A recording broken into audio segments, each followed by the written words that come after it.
written your magnum opus now and all of your other books, and your theology is out there, and we want to hear about it. But we thought, what an opportunity, you're here, to hear your opinions, your perspectives on this past century of American Jewish life.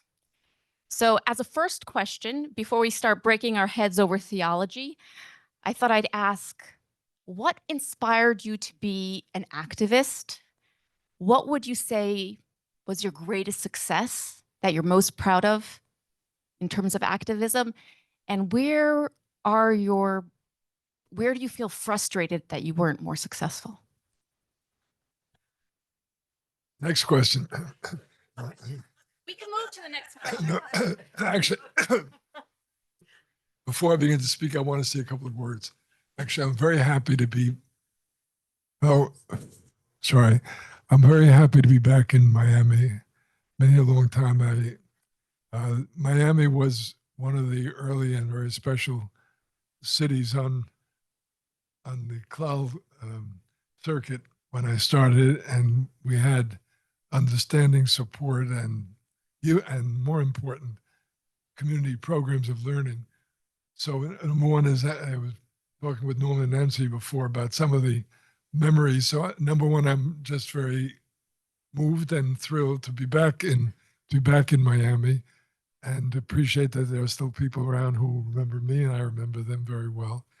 And I would just only add one more thing, since I do serve as senior scholar in residence at Hadar right now, which is that I feel in many ways what I tried to do with Klal in that generation of the 70s and 80s and 90s is really very much like what Hadar wants to do.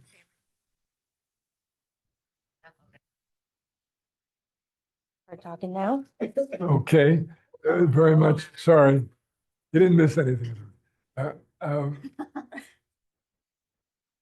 Very much what Claude tried to do in his generation. I think his generation needs that, namely to recognize, to accept as a gift and as an opportunity, even though it's a danger and a challenge, freedom, dignity, the right to be and to choose to be what we are and we want to be, and the opportunity, therefore, the challenge is to develop a kind of a Jewishness, Jewish identity that is so high level that it's comfortable. In fact, it's inspired by being able to assert its own values and dignity in the presence and with the full respect for the rest of the community and for the alternative ways of living. This is the great revolution of the last century, or it's for most of human history. Each religion, each church, each whatever way of life raised their children and raised themselves by creating a kind of an internal ghetto. And they were the outsiders. We were the Jews and they were Goyim. So who wants to be a Goy? You want to be a Jew? But this was true in every community. And the good news is that it worked in many ways. The bad news is, of course, that it did show much disrespect and lack of appreciation for the rest of the world, and maybe encourage Jews to be self-centered and so on. So it's a revolution and a challenge to all humanity. And we're not the only ones struggling with the question of assimilation or loss of connection, because all religions and all ways of life were not prepared. Anyway, the point is, this was the challenge CAJE was founded for, and I believe then, and I think that's what Hadar stands for, that high-level Jewish learning, high-level Jewish experiences, not just learning, but religious experiences, trips, retreats, values, exposures, are critical to developing this kind of a mature, independent Jewish identity. And I have been very inspired and happy that Hadar, in its way, and it's different, it's not identical, but in its way is trying to stand for that. And I was thrilled to hear that CAJE and Miami are ready to incorporate this kind of a program, which already we started, as I said, in our time, but I think each generation's got to do it. So I wanted to, that's a distraction. Now let me try to be a little briefer and talk about activism. So I honestly don't know. I think sometimes activism is a personality and a character trait rather than an ideology or a philosophy. So I think some people are fulfilled in talking the talk, and some people are fulfilled in walking the walk. And I think it's a temperamental thing. And anyway, that was my temperament. If you ask me for influences, well, first I'll have to add that I've been fascinated by ideas all my life, but I always learned, and maybe especially from Klal, that the test of a good idea doesn't work in the real world. And and that's a big difference. That turned out, I always tell people when I started Klal, I was a professor and a rabbi before that. I never had to meet a payroll. I never had to sort of face any of the real life challenges. So it was, to me, it was amazing discovery, sometimes very shocking. An idea that I thought was mediocre turned out to be brilliant and outstanding in the real world. And ideas that I thought were really extraordinary were useless. They didn't know, they were not credible, they didn't. So I guess when you believe that the test of good ideas is that they work in the real world, it's not a very far jump to go from that to activism. I'll also mention two other people who I think had a very strong personal influence in this direction. One was my father, who was a Talmid Chacham and not an activist, but he had a very strong sense of justice. And many times when the community leadership did the wrong thing, he would say to me, he wasn't afraid to say it. He was a member of the Shochtim Union, the ritual slaughterers of chicken. In the 1930s, the Shochtim Union was taken over by a bunch of gangsters. The agent of the union was a man named Charles Herbert, better known as Chicky. And he was an out-and-out gangster. But because they took over the union and they got votes, they were able to pull it off, and they were, of course, robbing the union and cheating on the pension. Anyway, these were all Shochtim. They were mostly European immigrants, and they weren't exactly fighters. But my father and a small handful got together, and they went to Tom Dewey, then was a racket-busting district attorney, and said that this union is a racket and that he should intervene. As it turned out, by the way, in the end, he tried, but he said, given the law at that time, they were able to get the face of the votes and so on, that he could not, in fact, prosecute them. So Chicky Herbert got away at that time. In fact, except what happened is that, well, anyway, long and short is my father and his friends were suspended. They couldn't get a job for the next 2 years. It was really very painful because the union told the chicken market owners not to hire these people. They're troublemakers. The story ends somewhat happily. The United States government did with Herbert what they did with Al Capone, which is they got him on tax evasion.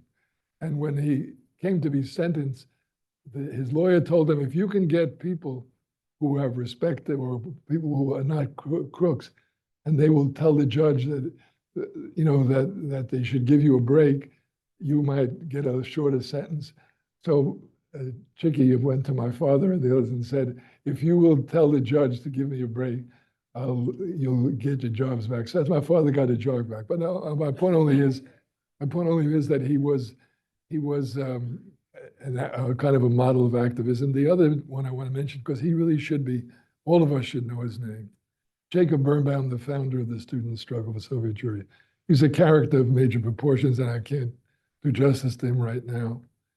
But he, starting in 1961 or 62, went around from door to door. He came back and said, we have these cousins, relatives, family in Russia. They're Jews, and they're being persecuted, and no one allows them access to their Jewishness. And they would like to get out, maybe. In any event, he started the student struggle. At that time, the adult and establishment was not particularly into fighting for Soviet Jewry. But he came and he told us his story, and he was very, very just magnetic person. And he took us, and I remember Blue and I going to the early rallies. They started, very small groups, mostly students, walking down Washington Heights, Bennett Avenue, and people looking out the window and say, hey, what are you doing? You're crazy. And he, of course, persisted, and the Soviet Jewry movement really was the training ground for activism.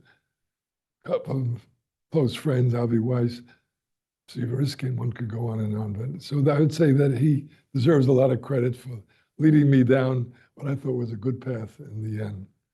Greatest success, my greatest success is being married to Blue Greenberg for 67 years and the children that we've had together. I consider that my most significant accomplishment.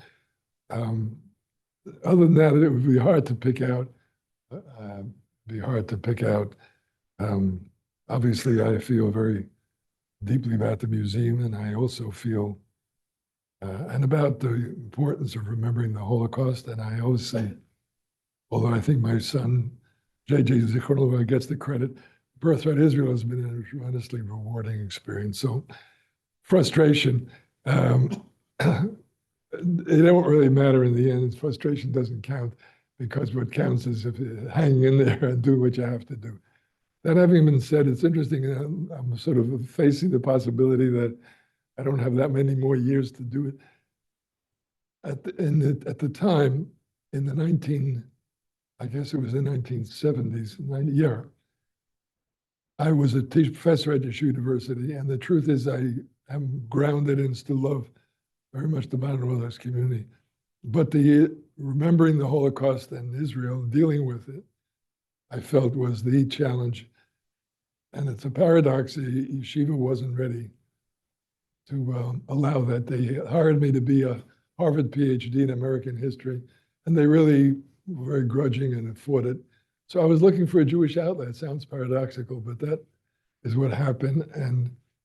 And I did it. First I went to a shul. That's a Jewish alternative. And after that, I felt the shul couldn't do full justice to the issue of getting Jewish people and the American people to remember the Israel and the Holocaust. So I went to academia, Jewish studies, and then Klal of sort of trying to find some outlet for these desires. So the frustration now, looking back, is that after I didn't leave the community, but I left activity in the community. In the last 30 years, Orthodoxy has overwhelmingly moved to the right, become, in many ways, modern Orthodoxy became kind of Haredi light. And as a result, I think the tradition has much less of a contribution to make to the world and to the Jewish people when it needs it, and to Israel than it should have. So sometimes I look back and say, maybe I made a mistake, maybe I should have stayed and try to fight. I don't think I did. For one, I think I would have lost the fight even if I stayed inside the community. And now there's a minority that is much more closer to my views. So I haven't given up total hope, but the frustration is I feel my tradition, which I love and I think is one of the great world religions, really is not fully useful and fully helpful to Jewish people, in no small part because its most traditional wing, and its maybe most totally committed wing, is still not really into this moment. So if there's a frustration or disappointment, I'd say it's that question, and maybe that's where some of the effort is.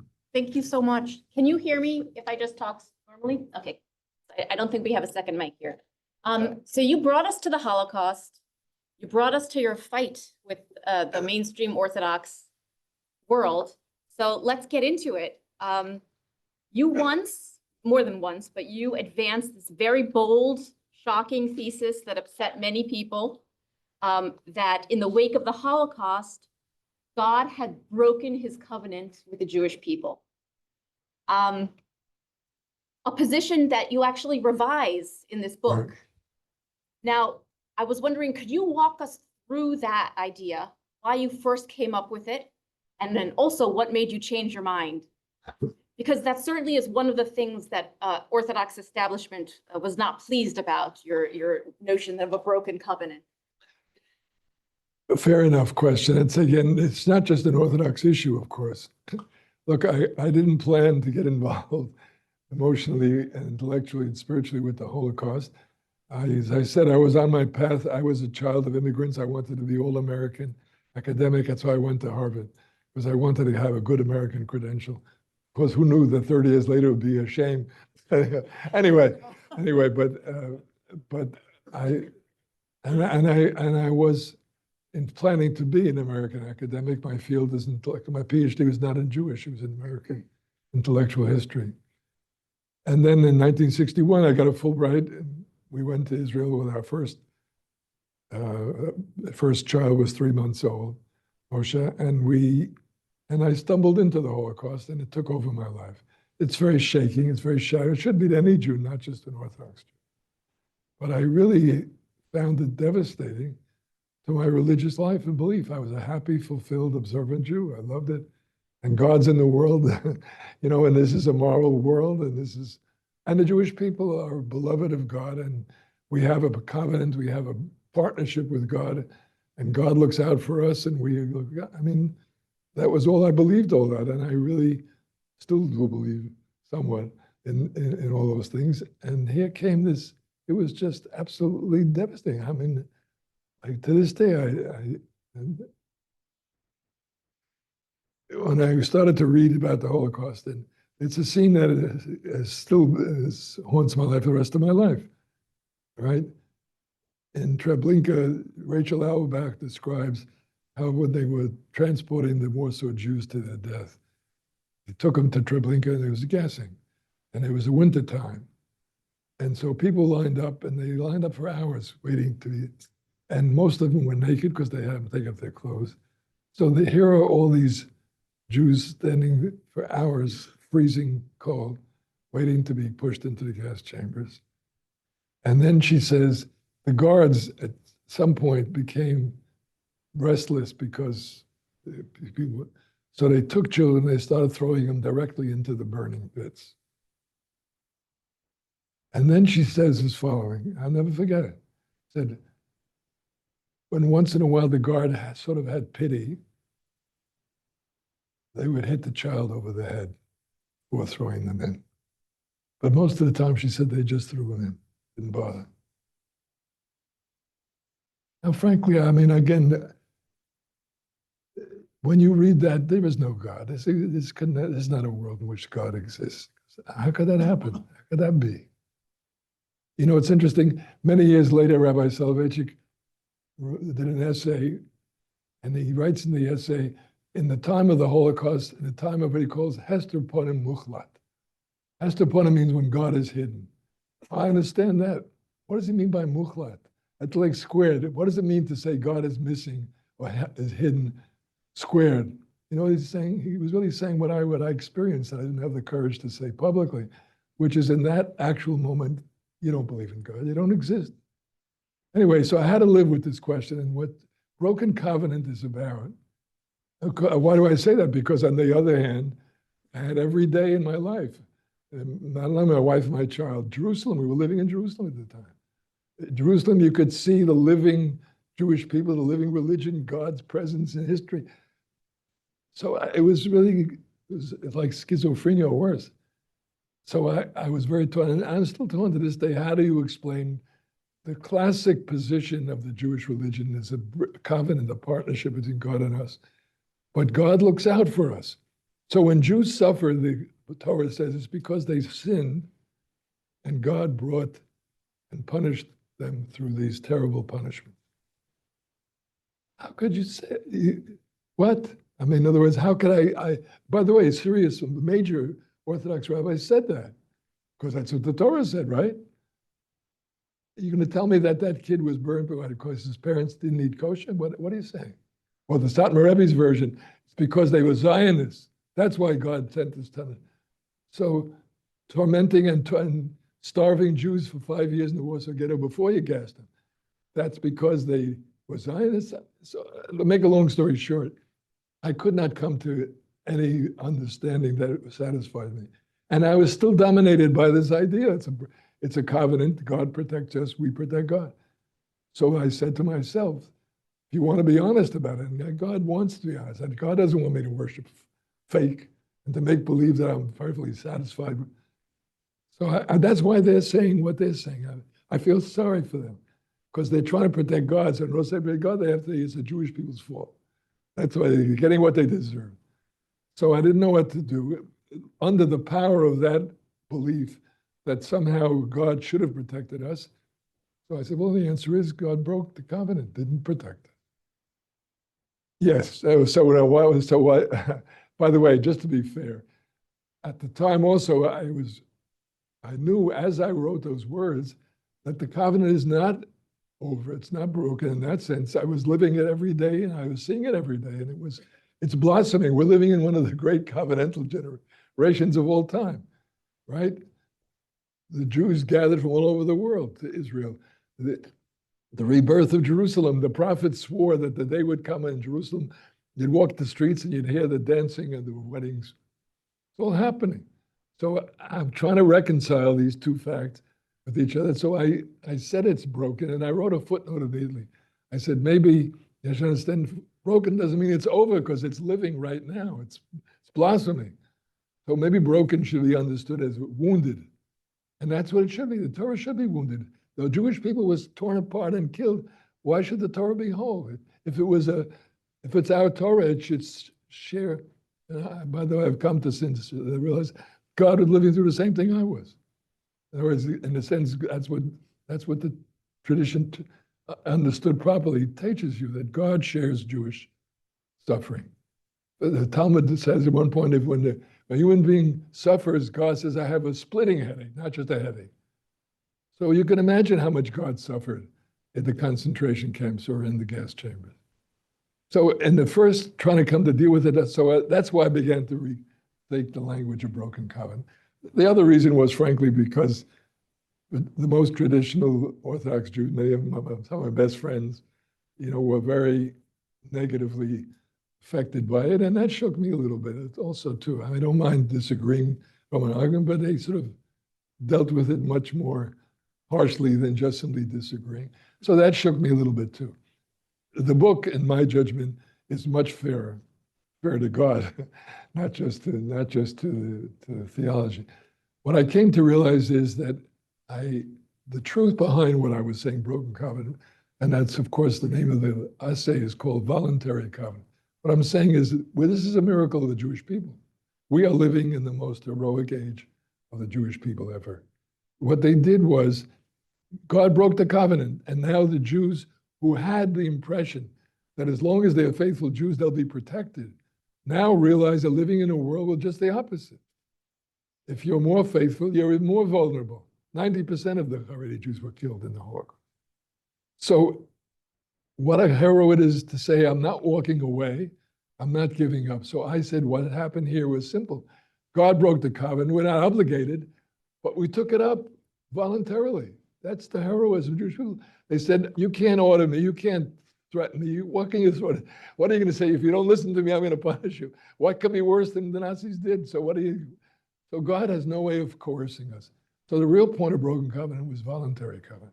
Now in the book, I come up with, I think, a much fairer answer to God, not just to me, which is that the covenant is in stages. Yes, in the biblical phase, when the Jews were first getting into it, when they were much less morally and spiritually developed, the answer is, you come in, you do what I do, I'll take care of you. This is a reward and punishment deal. And yes, if you're a good Jew, you're safe. It was great. It's a great competition when you have to meet the competition of Baal and Mesopotamian religion.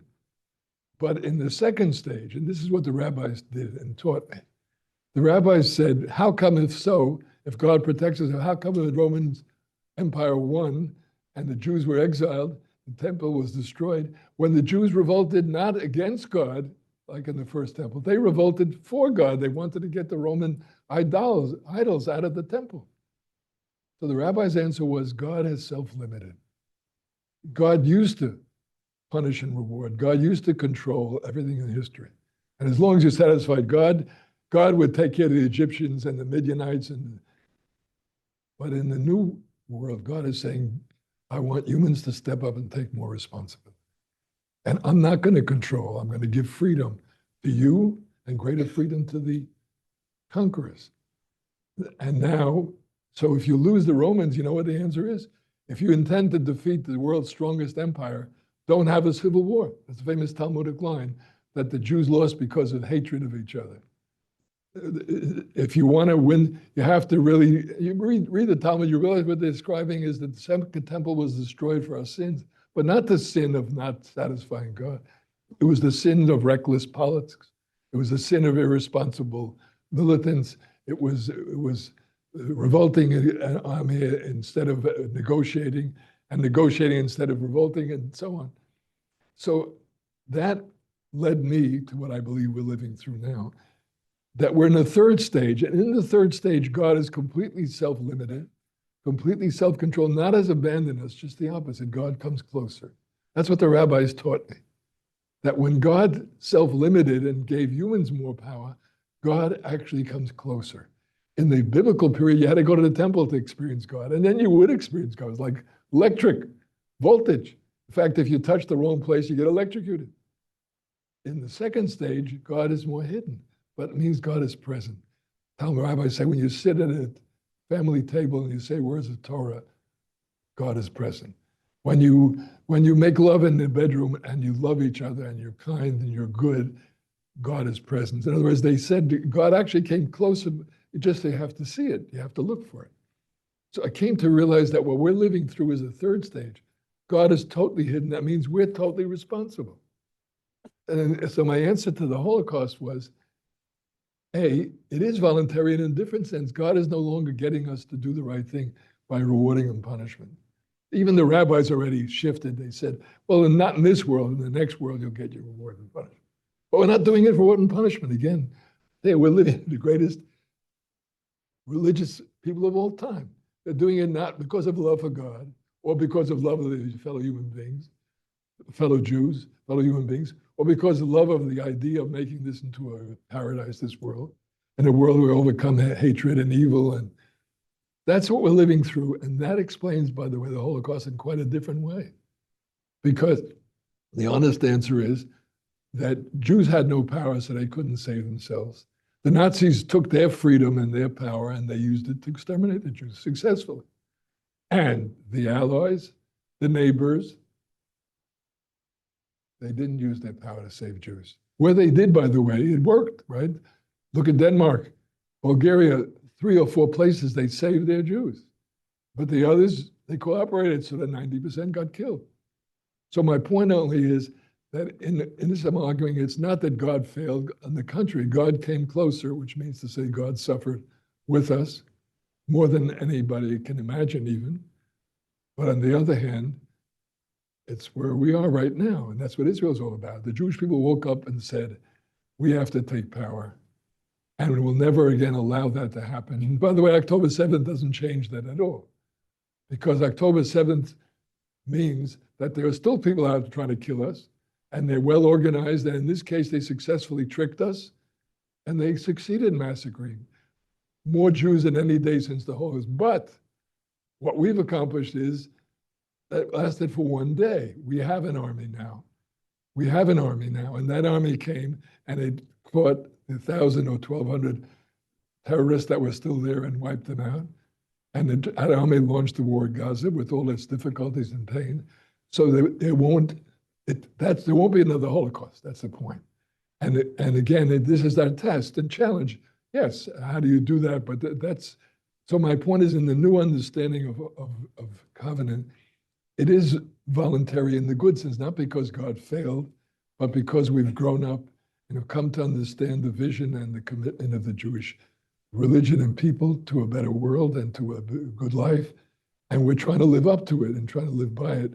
And to me, that is a much more fair, both not only to God in that I had ignored God's suffering when saying God broke the covenant, but also fair. And I think we'll have to work on this together to understand the courage it takes to be a Jew. But when you tell me he's an assimilated Jew or he's an ignorant Jew, I mean, it's trivial. It's almost nonsense. The bottom line is every Jew, and to me, that's another reason why converts are so amazing to me. Right? In other words, the convert knows, what do we all know? That if you are Jewish and your children are going to be Jewish, they are more exposed to danger. They're more exposed to hate people out there trying to kill them, hatred. And they say, I want to become a Jew. What are they saying? What they're saying is such an incredible statement of commitment and of love and of risk and courage. So then they'll come back and give me a speech. Well, how come you didn't, put on tzitzis today? Or how come, I believe we should put on, don't get me wrong. I feel all the mitzvot are a tremendous help. In the book, I've tried to argue, they help us to choose life, and they help us to live life more deeply. But in the end, this is what we're living through, a renewal of the covenant, because it's the third stage. And in that stage, in my judgment, brings us closer. I mean, we have to do that in practice. Brings us closer to the highest ideals of the Jewish tradition in every area. And that means respect for fellow human beings in the image of God. That means lovingly dealing with differences and disagreements, and so on and so forth. Thank you so much. I'm really taken by this idea of the 3 stages of the covenant, partially because like you, I'm an historian. So I like this narrative. But frankly, the world is not so old. And I don't know, global warming and threats of nuclear war aside, I hope that it continues for a long time. So you say we're now in the 3rd stage. What comes next? Are we going to have a 4th stage, or is that the end of history? Well, of course, your guess is as good as mine. And yeah, I mean, true. I thought that the 3 is original. Of course, it turns out there are all kinds of historians and myth makers and others who talk about 3 stages of history. So I'm not such a Kanaka. But in any event, I did it out of ignorance, but I'm speaking to our experience. So I don't know what the 4th stage will be, but the 3rd stage, I think, is absolutely on target in many levels. The main level is, it's not just Jews, it's the whole world. That is the greatness of modernity. Its message was, humans, don't wait for a divine miracle, don't wait for a redeemer. Just take power and you can make the world better, in fact, perfect. In every area, politics, they have democracy. In economics, you have capitalism or socialism. Either way, they're promising wealth, overcoming poverty. And these are all messianic ideals, Jewish. You want to overcome war. Well, they'll beat their swords into plowshares. The Nevi'im dreamt about that, but it's on the building of the UN because the whole world now is dreaming of overcoming war. And one could go on and on. So modernity said that. Now, here's what, again, this is a Jewish role. My answer is, it was right. The Jewish people, only a small part got that message. Zionism was started by maybe 4% of the Jewish people. The vast majority said we'd have to wait for the Messiah. We have to, it's too early, whatever. So that was a major step on their part. But by taking power, we have had this incredible 2 centuries. And it started not only building Israel, which is the most remarkable exodus of the whole Jewish history. It matches and now does the biblical exodus, and it's a continuation. So to come back to the main point of this moment, we have this accomplishment, which is yet in danger. In other words, good, I'm shocked too. Well, maybe that's the next question. I really thought that the Holocaust has such a stigma and such an evil association that anti-Semitism was permanently sort of out of the picture. And the truth is, there was a period when that was so, when it was, I guess, the kiss of death, even to be associated with it, if you're a politician. I was wrong on that. We can come back and raise the Daylight issue. But I was right on the basic point that what went wrong with modernity was they took power, but they lost the sense of partnership. That means God, it means accountability to a higher power. It means that I don't own this world. I'm not the master of the universe. And I have to respect it. If I have industrialization, I have to worry about global warming. I have to worry about pollution, species destruction. In other words, what I'm arguing in the book is that that could be the Jewish contribution, even at this moment. On the one hand, testifying you can change the world. That, by the way, is the most influential Jewish idea after monotheism. People always talk Jews monotheism. But the Jews also are the ones who came along and said, the world is not permanently going down from the golden age to the iron age. The world is not in perfect stasis, stuck that way. The world can be and should be repaired. And in fact, God will work with you if you want to make it a better world. That is a messianic idea. It's a contribution, except our contribution is don't do it like you are God or you are in charge. Do it as a partner. If you were his partner, if you don't own the universe, but you're a partner, then you have to preserve it. You can't just simply pollute it and spoil it. So that to me is part of the argument in the book of the contribution of the Jewish religion. On the one hand, to give people the encouragement to take power in every area, medical breakthroughs in medicine, science. I mean, I'm a living example. I had a open heart surgery in 2001. I would have died of a heart attack if it hadn't happened. But that's something that never existed before in human history. It's the whole operation is 25 years old, right? So on the one hand, I'm alive because the human power can do these things. And on the other hand, there is this danger, of course, of misusing science or of turning people into guinea pigs. So this is what the Jewish religion has to contribute, I think.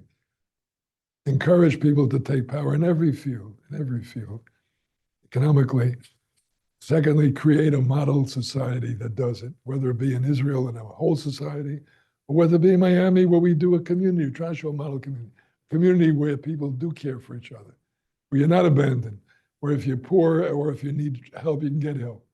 That is the Jewish role. But what we have to testify and witness is you have to do it in partnership.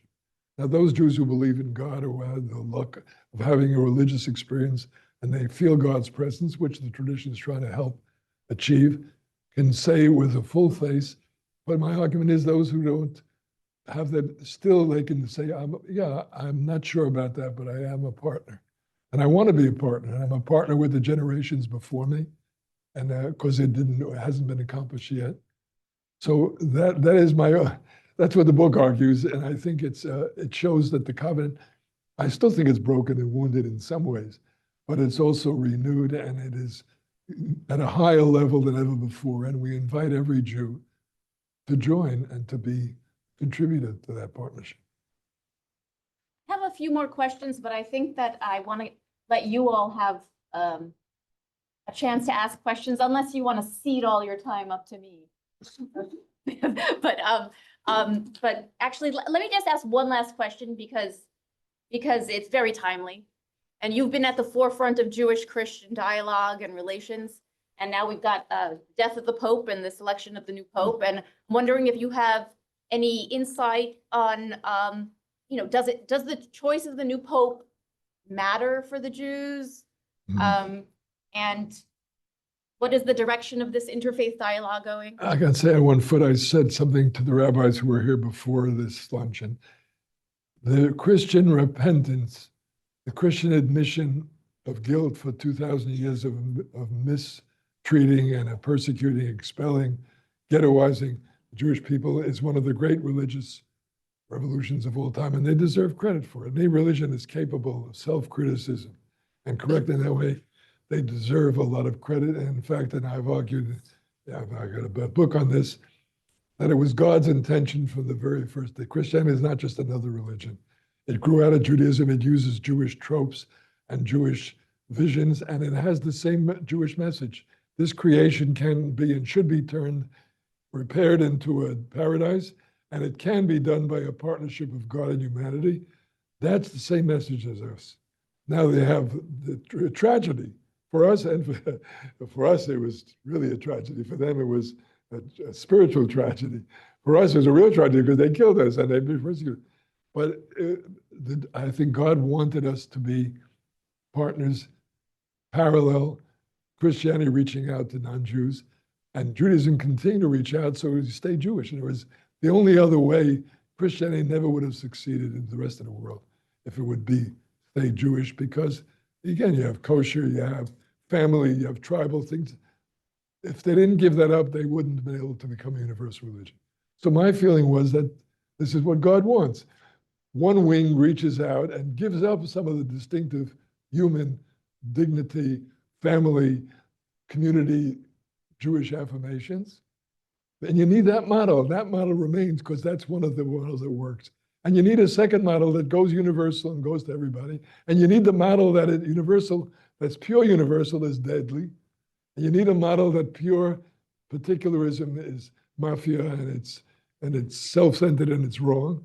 but the two together can really be a wonderful living. So that was my argument, and that's what I like to see. And the truth is, Western Christianity, not so much Africa and East, understood it because of the Holocaust. They understood this, they accepted this, and this is a remarkable transformation. Now, Francis, I thought he would continue the policy. John 23rd deserves the credit for Nostra Aetate, for the original repudiation of anti-Semitism and the original statement that Judaism is an ongoing religion. John Paul brought it to a peak, in retrospect, saying this covenant was never revoked, which was the Christians always saying they replaced us. So I was hoping he would continue and go further. The ultimate goal, I think, is pluralism. In other words, they should say honestly, Christianity is for Christians, but God reaches out and connects and saves people through Judaism and through other religions. It would do them a lot. If they could get to that pluralism, it would have saved Christianity from imperialism, from being a front for Western racism. So it would have been good for them. So better late than never. So that's my dream, so to speak. Now, Francis, it started that way. He made a passing remark in one of his encyclicals that made clear that he respects the Judaism as an ongoing valid religion. And he had the Jewish friends, and he spoke about what happened here. So again, this is my guess. It's not that the Christians faked. Some people are saying, all along, they really never. They're still anti-Semites. They were, and they always will be. My personal guess is it's the different failure of Christianity. He's a pacifist, I think, and as a pacifist, to begin with, he doesn't trust war and doesn't believe that war. I said, you can afford to be a pacifist if you're 1,900,000,000 people. If you're 14 million people, you can't afford to be a pacifist because they're going to kill you. If you don't have an army, you're going to kill you. And I'm not just the only one. A lot of women, gay people, a lot of people woke up after the Shoah and said, we have to be strong enough to protect ourselves because people are out to get us, and we have to demand and fight and get the full dignity and security of equality. So that is what I think it's really about. Tragedy, in this case, he's a pacifist. And then you see, it's not just a pacifism. So he's already upset before the war starts. He doesn't grasp what we grasp, that the true morality in our time is not pacifism. The true morality is to take power and stop evil, because evil has unlimited power in our world. So the true moral it takes, which means paying the price of moral failures, or paying the price that I want to stress. I'm sure it hit him hard. You see pictures of little children in rubble in Gaza or starving. If you're half a mensch, you'd be heartbroken to see those pictures. And it's not shocking that some people see those pictures, they forget everything else, including that Hamas set this up, that Hamas has got this hostages, that Israel, and most important, that Israel has done more than any army in history to try to minimize civilian casualties. The only reason there are 25,000 civilian casualties, in addition to 20,000 or 25,000 fighters, is because Israel made an incredible effort and continuing effort. They embedded the army, so they were hoping for civilian casualties, or they thought Israel wouldn't attack them. So they go into the mosques, so they go into the schools, they go into the hospitals. They thought it wouldn't, and so my point is, Israel has done this. If you read this stuff, the lowest ratio of civilians killed to army fighters killed ever accomplished, as far as we know, in war. In Afghanistan, they made an all-out effort. It got it down to 3 or 4 to 1. Israel, despite the fact that Hamas is deliberately putting the civilians in, has got it down to 1 or 1.2 per 1. It's an unbelievable accomplishment. Again, if Netanyahu was a mensch, maybe he's not a mensch, but his associates are certainly not a mensch, so they won't let him say it. He should have said every single day, I am heartbroken that today I saw on TV 125 Gaza kids were killed. You know what? It's because Hamas is putting it, help me, go Qatar, tell Hamas you're going to kick them out unless they let go the hostages, unless they stop this. You should have said that every single day. So we're taking a reputational damage. It's very heartbreaking, very sad. But my answer is that's also part of taking power. You can't guarantee. America also is that democracy can pick all kinds of people to be the leader. You can't always get exactly what you think is right or the president. So what do you do now? So my answer is, We just do what we can. Namely, we don't give up on Christian. We tell them bluntly, this is a misjudgment on the Pope's part. And I hope that the next Pope will do better. Now, I'm worried about it for one reason. There's a good chance that the next Pope may come from Asia and Africa, because they're growing there, they're declining and slipping in Europe and in the West. And I think that's one of the challenges, because the Western culture needs a religious input. But because they decline there, and unfortunately in Asia and in Africa, there's very little or no Jewish presence. And the key to a dialogue and discovering respect and full dignity of Jews is dialogue, to meet living Jews, to see their communities, to see their lives and their experience. So I am worried about that. We'll see. I have a little extra anxiety in that, according to the papers, one of the main potential candidates is this guy, Pizzabella, who was the Patriarch of Jerusalem. And why am I anxious about it? One is that his record in Israel is not great. It's not hostile, but it's not great. And also, bluntly, in Jerusalem, I'm sorry to say again, the yeshiva boys from the most Haredi yeshiva, that's one of their sports. They go out and they, throw pebbles or rocks at priests. They make fun of nuns. They put graffiti on churches. So I'm a little nervous that that may be part of his. He hasn't openly said it. The truth about Christian in Israel, it's the only Christian community in the whole Middle East that is growing. Because in all the other places, which are controlled by Muslims, they're persecuted, they're pushed around, they're not allowed to show their religion in a full way. So the truth is, if he was being completely honest, he would go and say, I'm the Pope. The Jews in Israel are treating Christians better than any other Islamic country in the world. But I'm not counting on him saying that. So I am nervous. We'll see. I would like to believe that the fundamental reformation and self-criticism has gone so far that it will not be repealed. Now we have to work at it. We have to work at it. Yitz, interviewing you today has been like the greatest honor of my life. I'm so grateful to you. I know we're up for time, but I definitely want to give those who want to be around a chance to ask questions. So if you have a question you'd like to ask for Yitz, I will pass the mic over to you. Thank you so much. You mentioned the relationship between Christianity and Judaism, and I would love to hear your thoughts about the relationship of Islam and Judaism. Not that I'm asking for you to predict. No. You see, it's a very quick point. What he's hinting at is just true. In the history of Jews and Islam, Islam was at a higher level. Maimonides treats Islam as a serious religion reflecting monotheism, whereas he calls Christianity idolatry, means of no social value and abuse. Muslims, on the other hand, say, we treated the Jews much better. That's true, better than Crusades and Inquisition, but not much better. If you look at Jewish history there, they were dhimmi, they were second-class citizens, and they were, including Maimonides' own time and his own family, there were periods of outright persecution and forced conversion and so on. So my answer is, what Islam really needs is a good guilt. Part of their problem with the Holocaust, they try to deny it or try to turn it against us. But the truth is they need, first of all, they do have guilt.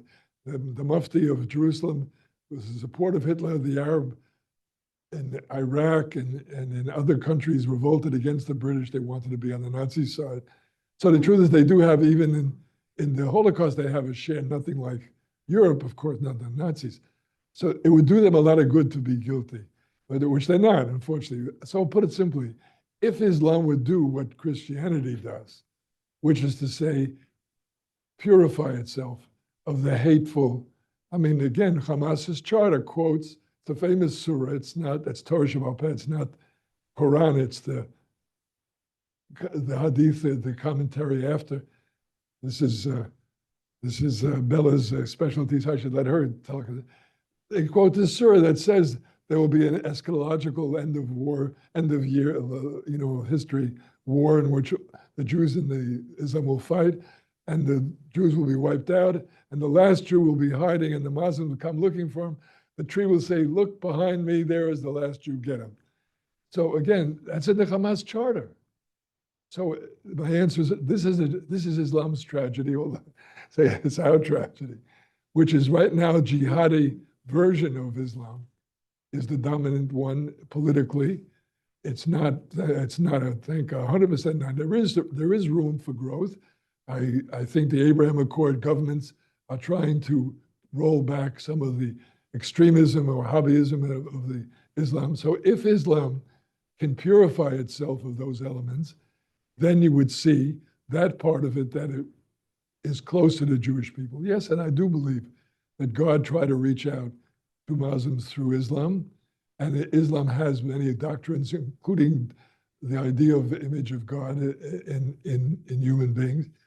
So there is a possibility, and I think the answer is if we're strong and we persist, and if we can take away the nuclear option from Iran, and I think if we persist, they themselves will come to a different relationship with Judaism, and it'll be great for them because it'll help clean up the worst elements in their own religion.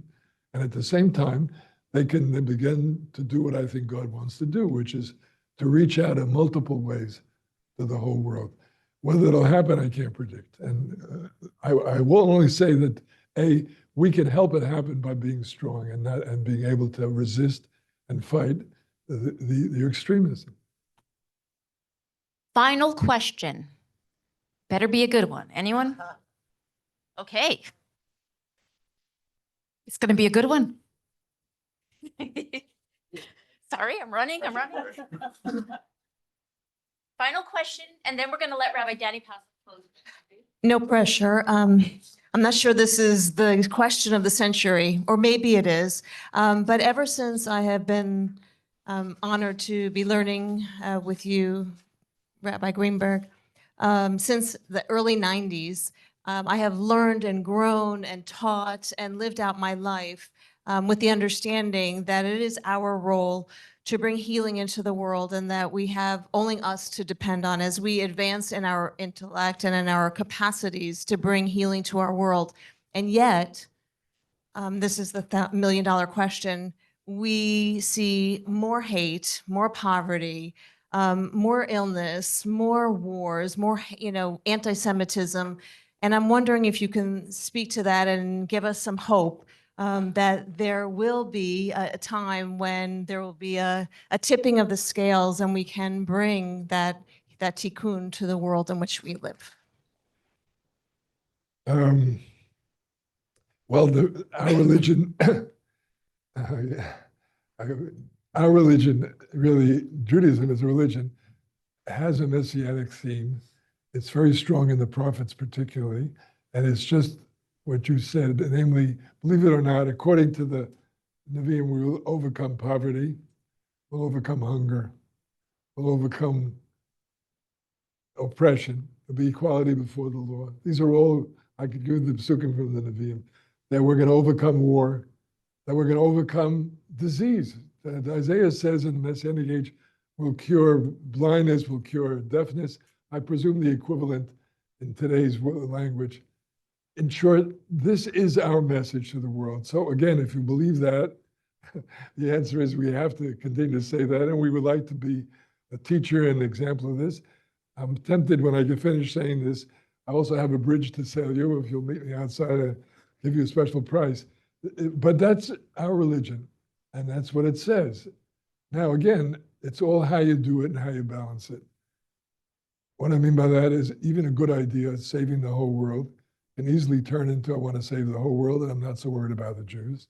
Or even worse, like the Jewish communists or the democratic socialists in New York City and other who say, I'll save the world by dropping or killing or getting rid of the Jews. That's part of my contribution to saving the whole world. So it's a good idea, which if it's taken the wrong way, it turns out, and I think this is part of the balance, we have to also say the other half of the coin, that the distinctive multiple communities, including the Jewish community and Jewish religion, is a key part of preventing universal from becoming authoritarian, totalitarian, destructive. We've lived through in the last 2 centuries more movements to save the whole world, which is messianic. You know what the names of those movements are? Communism, which turned into Stalinism, Maoism. One could go on and on. There was, in the name of saving the world, the whole world, they unleashed such power and such force to coerce people. It turned into evil. That's why I say about it, our approach of partnership means you don't coerce. Because when you start coercing, the next thing you know is that what you were going to do better becomes a major source of oppression and destruction. So I think balance is we teach the world. You have to save the whole world, but you start by saving your own family, your own people. You have to believe in the power of peace and idealism, but you have to have a strong army, and you have to be strong enough realistically, morally, to be able to call evil evil and to fight it. You have to be tough enough, and that's the hardest part. What you said about it is, to me, shocking to see people come out of the woodwork.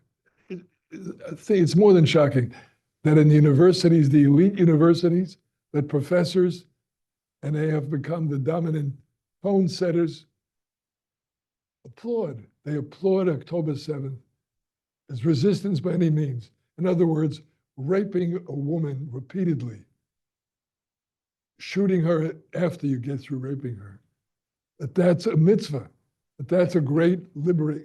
And these are people presumably in the best of schools and in the highest form of intellectual or educational achievement. So my answer again is that all good ideas, improperly developed and applied, it's a major challenge. I don't know how quickly it's going to be met to roll back this whole psychology, which is, I don't have time to go into detail. You can get the details yourself. So part of our job is to speak words of moral realism and to say our personal experience.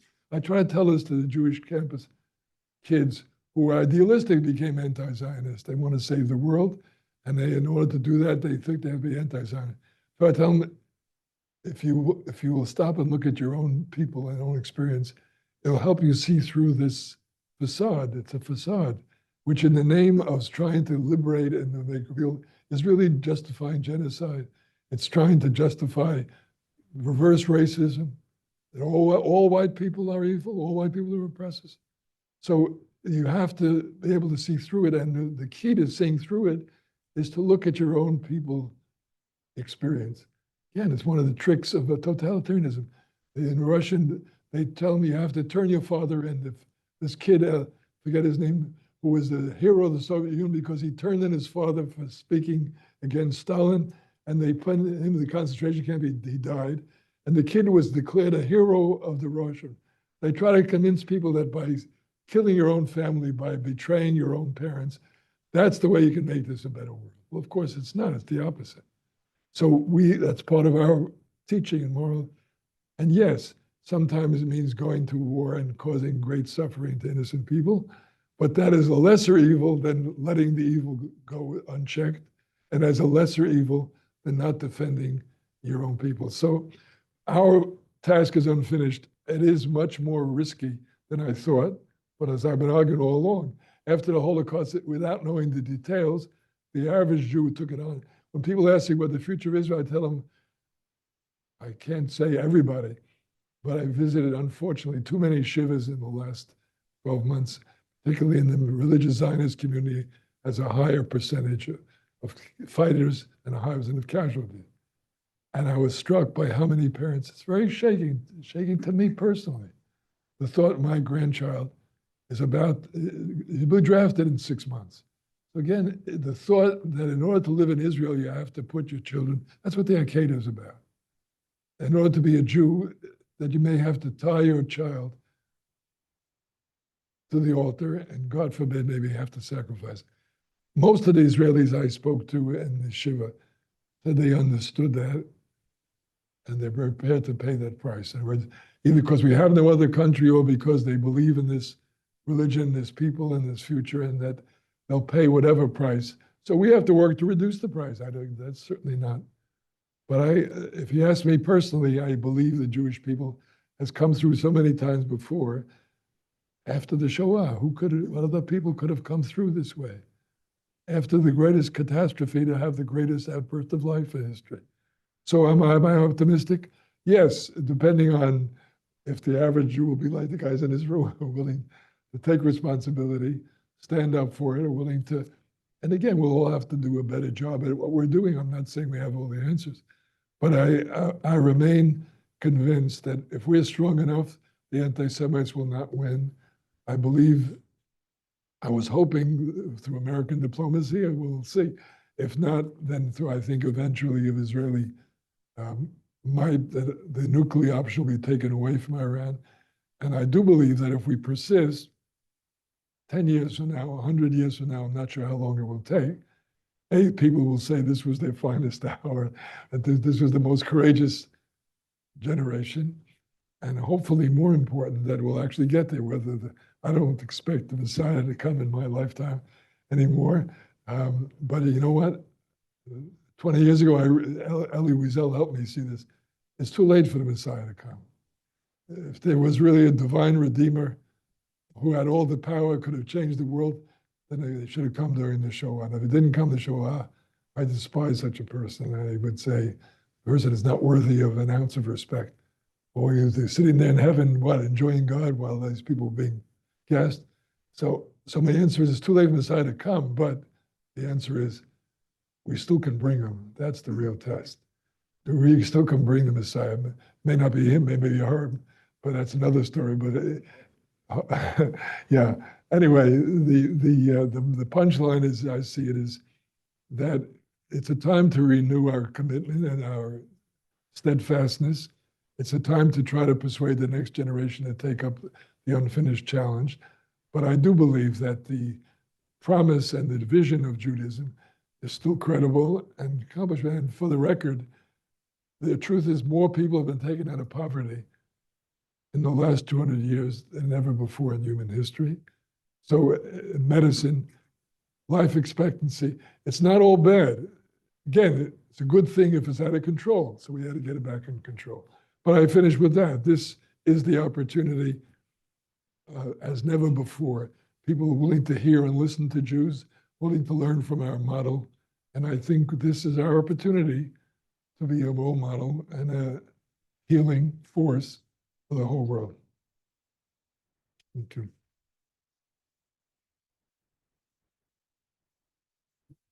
Just wanted to thank Rav Yitz for so many decades of your wisdom and for being here today. Rav Yitz came in from Israel, as many of you know, and that he traveled especially down to Miami to be with you, I think is a really great honor.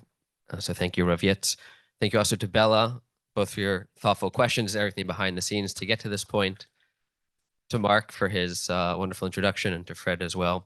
My name is Donnie Passow. I came to Hadar in September after over a decade at Harvard Hillel. And I came to Hadar because I used to go there every year as a student, and it was the most inspiring and transformative Torah that I would ever learn. I know Fred spoke about his experience there recently. And my job as director of community learning is to expand our reach. And part of that is to come down to Miami. So I'm here every 4 to 6 weeks. I do some teaching myself, and we're working on a broader partnership with CAJE to really bring so much of, you've heard a taste of Hadar's Torah here today, but of the incredible content that we have that really is grounded in Torah and tradition, observance. It's inspiring, it's transformative, it's ethical. And I'll follow up with all of you after this event, but I hope that you'll take advantage of the opportunities that we're really trying hard to bring down here. So thank you all again so much for coming.